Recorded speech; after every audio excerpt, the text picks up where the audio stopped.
ಭೀಮ ಒಂದು ಒಳ್ಳೆ ಶಿಷ್ಯ ಸಿಕ್ಕಿದೆ. ಯಾರು? ಒಂದು 7 ಅಡಿ 8 ಅಡಿ ಆಗುತ್ತೆ. ಕೋರೆ ಚೂಪ ಇಷ್ಟೇ ಸಣ್ಣ ಇದೆ.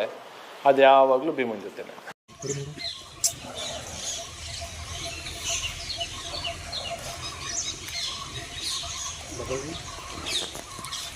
ಸ್ವಲ್ಪ ಮಣ್ಣು ಇರ್ಬೇಕು ಸ್ಮೂತಾಗಿ. ಕಾಲಲ್ಲಿ ಒದ್ದು ಫುಲ್ ಮಣ್ಣು ಹಾಕತ್ತವೆ. ಮಣ್ಣು ಹಾಕೋದು ಒಂದು 8:30 9 ಗಂಟೆ ಹಂಗೆಲ್ಲ ನಿದ್ದೆಗೆ ಹೋದರೆ ಒಂದು 2-3 ಗಂಟೆವರೆಗೂ ನಿದ್ದೆ ಮಾಡ್ತವೆ. ಸರ್ ಭೀಮದ ಅಷ್ಟು ಪುಷ್ಟವಾಗಿದೆ. ಒಳ್ಳೆ ಫುಡ್ಡು. ಒಂದೇ ಜಾಗದಿಂದ ಒಂದು 10 ದಿನ ಆಯಿತು ಜಾಗದಿಂದ ಅಲ್ಲಾಡ್ತಿಲ್ಲ. ಆಚ್ಕೋಡ್ನಳ್ಳಿ ಅಂತ. ಈ ಜನ ಬೇರೆ ಭೀಮನ ಮೇಲೆ ಪ್ರೀತಿ ಇರೋದು. ಕೆಲವ್ರು ಕಬ್ಬು ತಂದು ಕಟ್ ಮಾಡಿ ಹಾಕ್ತಿದ್ದಾರೆ.